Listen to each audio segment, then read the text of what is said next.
ભગવા સાધુના કપડાને એક સામાન્ય કપડા નથી ગણવામાં આવતા, જ્યાં ભગવા સાધુને એક સામાન્ય સાધુ નથી ગણવામાં આવતો, જ્યાં મંદિરમાં રહેલી પથ્થરની મૂર્તિને એક સામાન્ય મૂર્તિ નથી ગણવામાં આવતી, જ્યાં ગંગા જેવી પવિત્ર નદીને એક સામાન્ય નદી નથી ગણવામાં આવતી, જ્યાં મંગળસૂત્રના દાગીનાને એક સામાન્ય દાગીનો નથી ગણવામાં આવતો. આ છે આપણા ભારત દેશની વિશાળતા. અને આ ભારત દેશમાં તમે એનો વસીએ છીએ, એનો રાજીપો છે, એનો ગર્વ છે, એનો આનંદ છે. બોલો મારી સાથે ફરી એક વખત, ભારત માતા કે જય! ભારત માતા કે જય! વાહ, ખૂબ સરસ.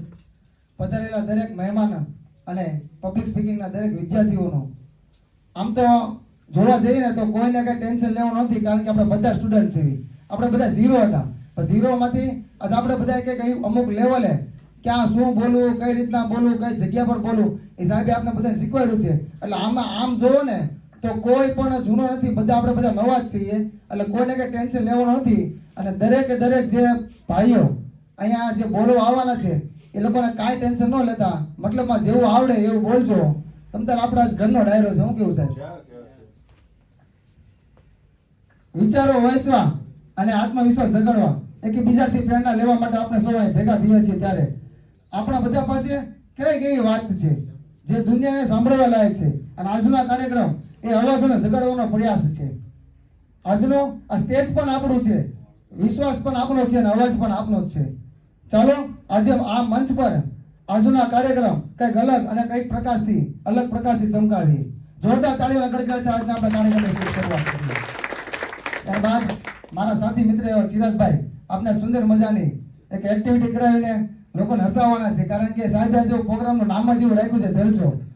રેડી છો બધાય? વાહ ભાઈ વાહ. હાલો એવરીવન, કેમ છે બધાને?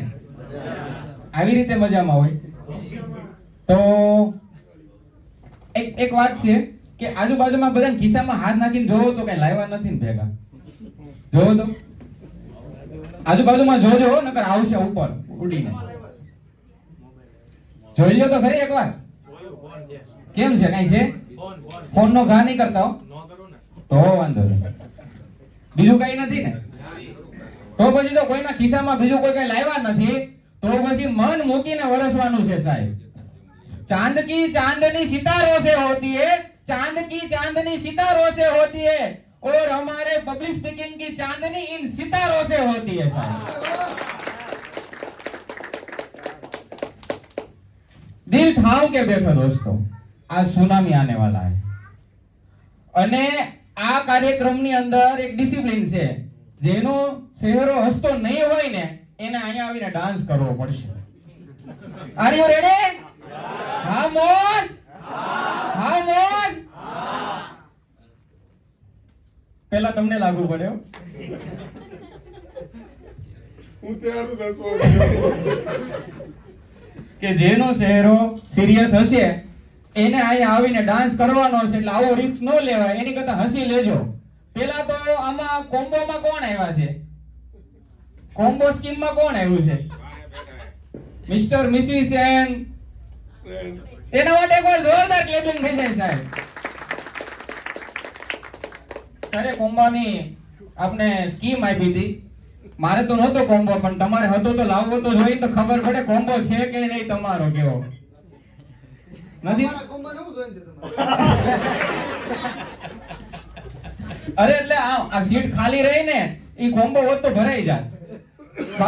બાકી એમાં જોઈન કાઈ ન થાય. અને સાહેબે હસવા માટેનો કાર્યક્રમ રાખ્યો જોરદાર ક્લેપિંગ ભાઈનભાઈ માટે એકવાર થઈ જાય. હવે સોનામાં સુગંધ ભેળવવા માટે એક એક્ટિવિટી તમારે કરવાની છે કે ડાન્સ કરવાનો છે. કેમ થાય? Are you ready? ચાલો મ્યુઝિક પ્લે. 1 2 3 ઉભા તો થઈ જાવ સાહેબ સિવાય.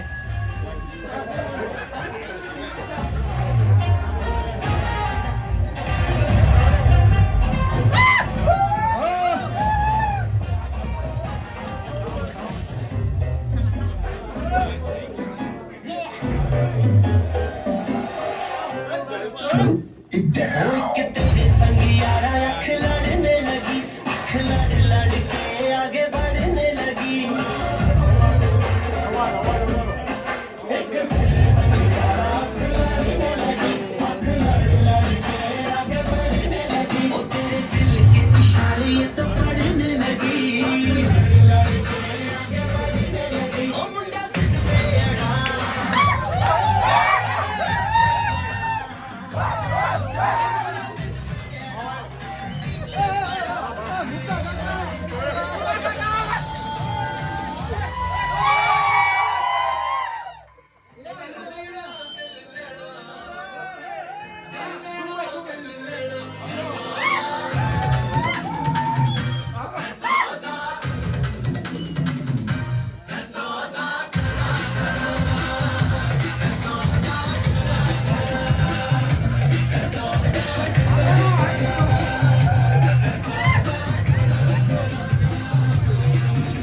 मेरा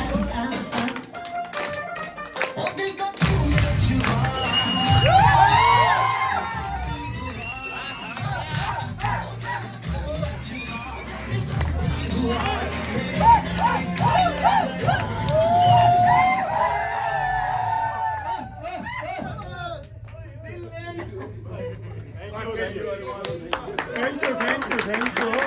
બધાના માટે એકવાર જોરદાર ક્લેપિંગ છે બધાના માટે.